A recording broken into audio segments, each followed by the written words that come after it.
ठीक है। कक्षा 10 रसायन विज्ञान। कल मैंने पढ़ाया था समूह या मूलक। कल बताया था कार्बनिक यौगिक प्रायः दो भागों से मिलकर बना होता है। एक बात समूह या मूलक कहते हैं।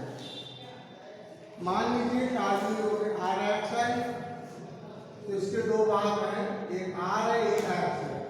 R वाला भाग पहला भाग प्रथम भाग के मूलक, दूसरी भाग अपक्रियात्मक समूह कहलाता है। जैसे हमने क्या बताया था CH3OH, तो इसका CH3 सिंगल OH ये वाला समूह जो होगा वो एल्किल समूह होगा और ये वाला समूह अपक्रियात्मक समूह। ये प्रथम भाग होगा, ये द्वितीय भाग। ये एल्किल मूलक कहलाएगा, ये अपक्रियात्मक समूह कहलाएगा। यानी जो मेथिल मूलक, मेथिल समूह या मूलक ये हो जाएगा अल्कोहल, अपक्रियात्मक समूह अल्कोहल है। इसी तरीके से हम ले लें CH2H5OH, तो इसमें हो जाए C2H5OH, तो ये हो जाएगा आपका एल्केन समूह या मूलक, ये हो जाएगा अपक्रियात्मक समूह। इस तरीके से एल्केन मूलक और अपक्रियात्मक मूलक तो एल्केन मूलक को दो समूह से मिलकर बना होता है, दो भागों से मिलकर बना होता है। प्रथम भाग को समूह या मूलक कहते हैं, दूसरी भाग अपक्रियात्मक समूह कहलाता है, अपक्रियात्मक समूह कहलाता है। इसके पहले हमने आपको कल बताई थी ससाती श्रेणी। ससाती श्रेणी में हमने बताया था वे कार्बनिक यौगिक इनको अणुभारों के बढ़ते हुए या घटते हुए क्रम में व्यवस्थित होते हैं, रखे जाते हैं, जबकि इनके अपक्रियात्मक समूह सभी के क्या होते हैं, समान होते हैं। इसकी विशेषता होती है किन्हीं दो ससाती श्रेणी के किण्वक सदस्यों के बीच निश्चित CH2 का अंतर होता है, एक निश्चित अंतर होता है। किससे का अंतर होता है? CH2 का अंतर होता है। जैसे हम एक उदाहरण के रूप में आपके सामने प्रकट करते कि CH3COOH,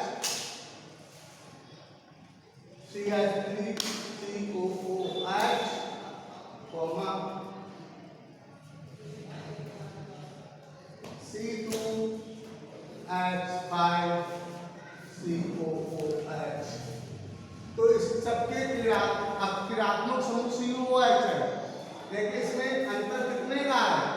तो 3 एंड 1 H चला जाएगा, 2 का अंतर आएगा। इससे इसको बता दीजिए CH2 का अंतर आता है, एक निश्चित अंतर कितने का आता है? CH2 का आता है। ये पहचानने ससाती श्रेणी कौन श्रेणी होगी? ससाती श्रेणी।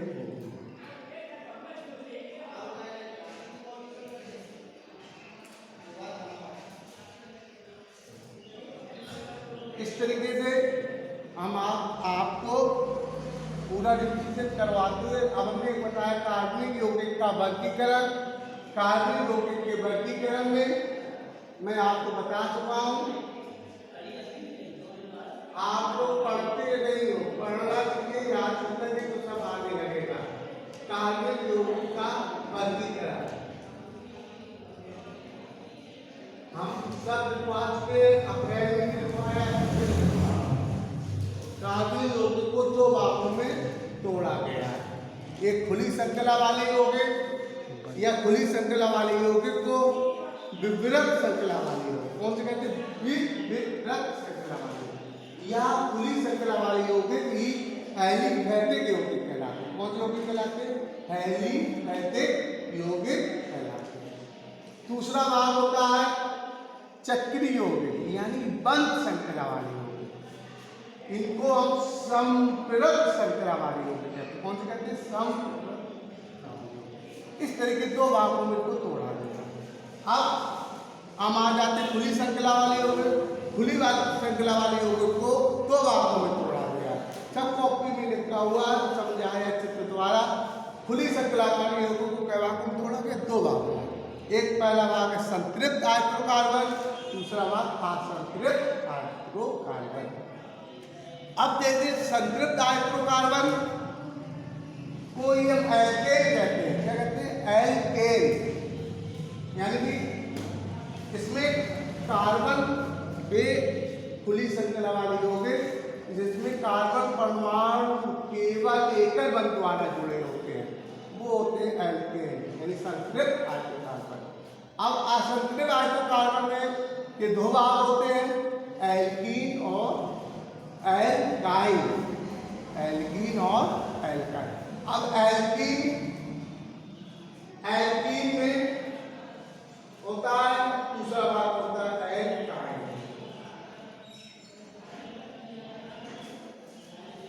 एल्कीन और एल्काइन। एल्कीन का समान सूत्र होता है CnH2n होता है और एल्काइन का होता है CnH2n-2। इसमें कार्बन परमाणु के बीच द्वि बंध पाया जाता है। क्या बंध पाया जाता है? द्वि बंध। भाई द्वि बंध अगर कार्बन खुली श्रृंखला में होंगे किस श्रृंखला में होंगे? खुली श्रृंखला में होंगे, लेकिन इनके कहीं न कहीं द्वि बंध पाया जाए। कार्बन परमाणु के बीच क्या बंध पाया जाए? द्वि बंध। अगर द्वि बंध है CH3 CH, द्वि बंध CH3, देखिए द्वि बंध पाया गया तो द्वि बंध ही इसकी पहचान करा रही है कि हम एल्किन ग्रुप के हैं। किस ग्रुप के? एल्किन के हैं। द्वि बंध अपने आप चिल्ला के कह रहा है एल्किन है और इसका नाम हो जाएगा 1 2 3 4, तो इसका नाम ब्यूटीन 2 हो जाएगा, ब्यूटीन 2। इस तरीके से मैं आपको सब कुछ पढ़ा चुका हूँ। अप्रैल में पढ़ाया, अभी मैंने जुलाई में भी पढ़ाया है।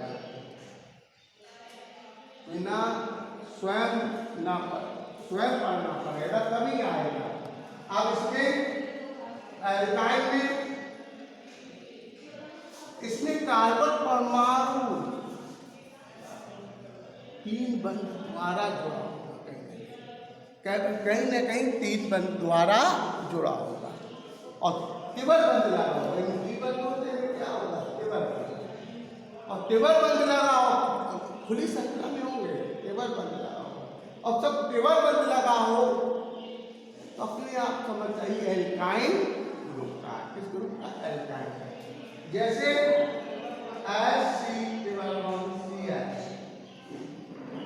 ये एसिटिलीन का सूत्र किसका है? एसिटिलीन है, ये गैस है एसिटिलीन। लेकिन आइसोटोप में 1 2 है, इसका नाम क्या होगा? एथाइन। क्या हो जाएगा? एथाइन। तो त्रिबल बंध अपने आप कह रहा है कि हम एल्काइन ग्रुप के। किस ग्रुप के हैं? एल्काइन ग्रुप के हैं। अब इसी को और आगे दे करते हैं और दे दिया जाता है CH3 CH।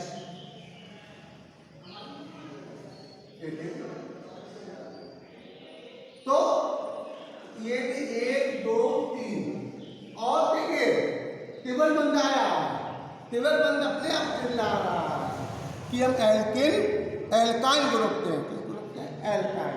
अगर लाइक से पे जाते हो, अगर एकल बंद है, केवल एकल बंद है एल्केन, टूल बंद है एल्कीन, केवल बंद है तो एल्काइन। तो यहाँ पर केवल बंद है, अपने आप कह रहा है, तो इसका नाम क्या होगा? प्रोपाइन। इस तरीके से हम पता करते हैं प्रोपाइन या प्रोपाइन 1। ये सब आपको मैं पढ़ा चुका हूँ। इसी क्रम को आगे बढ़ाते हुए कि आपका खुली श्रृंखला वाले यौगिक का पूरा भाग हो जाता है। अब चक्रीय यौगिक या बंद श्रृंखला वाले यौगिक या समकृत श्रृंखला वाले, नाम तीन है, काम एक ही है। जैसे अब चक्रीय यौगिक को तो भाग, ये वे कार्बन यौगिक जो बंद, जिसमें कार्बन परमाणु बंद श्रृंखला के रूप में जुड़े रहते हैं, कार्बन बंद श्रृंखला के रूप में जुड़े रहते हैं, वो चक्रीय यौगिक कहलाते हैं। नाम ही से समझ में आ रहा, चक्र यानी बंद श्रृंखला में चक्र। इनको दो भागों में तोड़ा गया, समचक्रीय यौगिक और विषमचक्रीय यौगिक। समचक्रीय यौगिक और विषमचक्रीय यौगिक। अब बात करती है समचक्रीय यौगिक क्या है। बिना पढ़े कुछ और बच्चे पढ़ना नहीं चाहते हैं, वो ये चाहते हैं उल्लू की लकड़ी चाहिए, घुमा दो हमको सब आने लगे, संभव नहीं है। समचक्रीय यौगिक,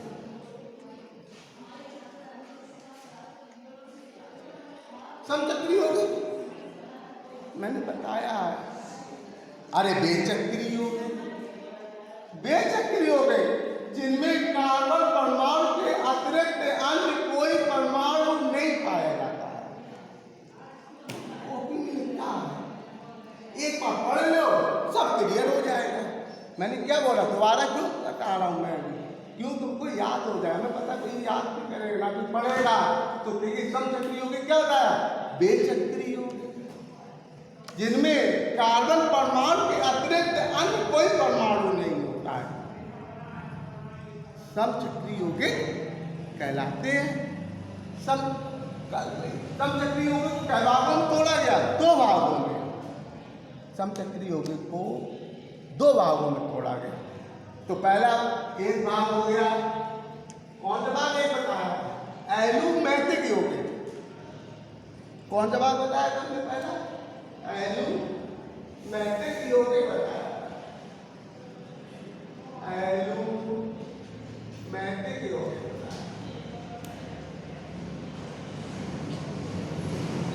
दूसरा भाग बताया था एलिसाइक्लिक यौगिक।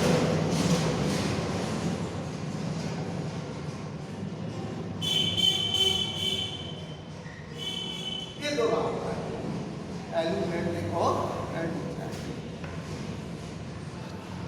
अब एलुमैटिक यौगिक क्या है, ये सवाल बनता है, एलुमैटिक यौगिक क्या बता दो तुम, लेकिन बता नहीं पाओगे क्योंकि तुमने पढ़ा नहीं है। पढ़ा होता तो बता देते, पढ़ा नहीं है, लिख लिया।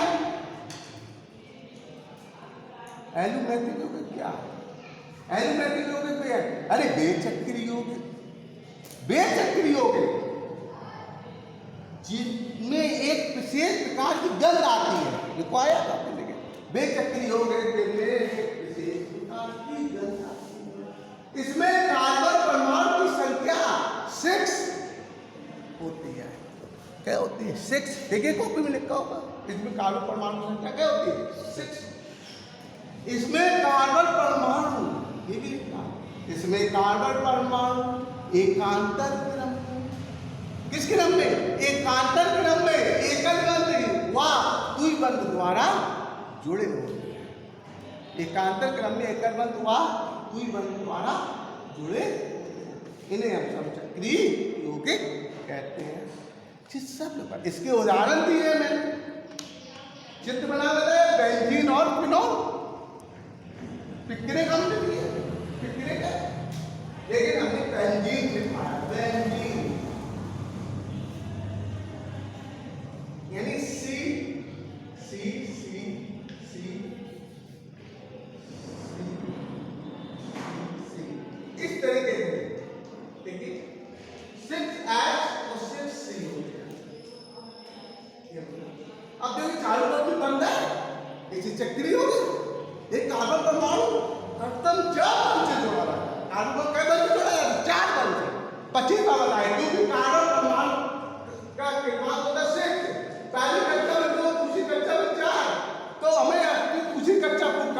4 इलेक्ट्रॉनों का साझा करना पड़ेगा, 4 लोगों के 4 हाइड्रोजन से साझा करता है। कार्बन परमाणु ऐसा है जो 4 इलेक्ट्रॉनों से साझा करता है, और जब 4 इलेक्ट्रॉनों से साझा करेगा तो 4 बंध बनते हैं। क्या बनते हैं? 4 बंध। तो इसमें 4 बंध गिनिए, केवल 1 2 3 4 बंध नहीं हो रहे हैं। तो 4 बंध करने के लिए इसी परिभाषा में लिखा है, क्या लिखा है? समचक्रीय यौगिक में एकांतर क्रम में एकल बंध व द्विबंध द्वारा जुड़े रहते हैं।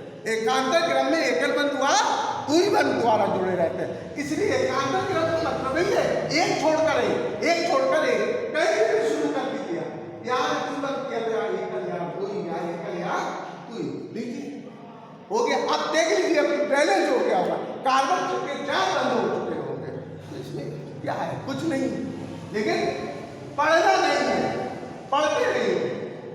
और अगर हम यहाँ पे है चला करके, क्योंकि एच एक ऐसा मूलक है भाई, एल्किल क्यों होता है? एल्किल CH4 होता है, इसे एक हाइड्रोजन परमाणु स्थापित कर दीजिए तो आपका वो एल्किल समूह बन जाता है। एल्किल एक हाइड्रोजन निकाल दीजिए तो क्या हो जाएगा? CH3। यहाँ पे तो जुड़ रहा है, यहाँ पे कोई समूह जोड़, क्योंकि ये गैस कम हुआ तो बैलेंस होगा क्या? नहीं होगा। वो ये संकेत कर रहा है, अगर यहाँ OH लगा तो बैलेंस हो जाएगा। तो इसलिए ये गैस कम होके वहां कोई धातु समूह जोड़ेगा तो वो बन जाएगा। और पहला भाग होता है इसका एल्किल समूह, और दूसरा होता है अभिक्रियात्मक समूह। उसमें अब तो देखिए हम इस स्लाइड को स्थापित करते, इसकी जगह हम कोई अभिक्रियात्मक समूह जोड़ दीजिए, कोई नहीं।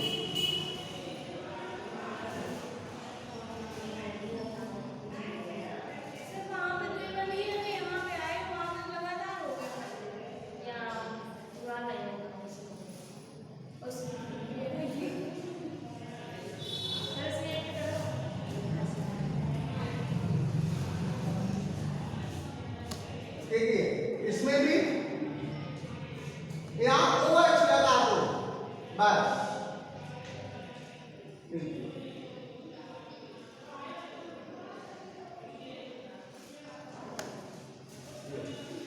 यहाँ द्विबंध, यहाँ एक छोड़ दो, द्विबंध एक छोड़ दो, एक छोड़ दो,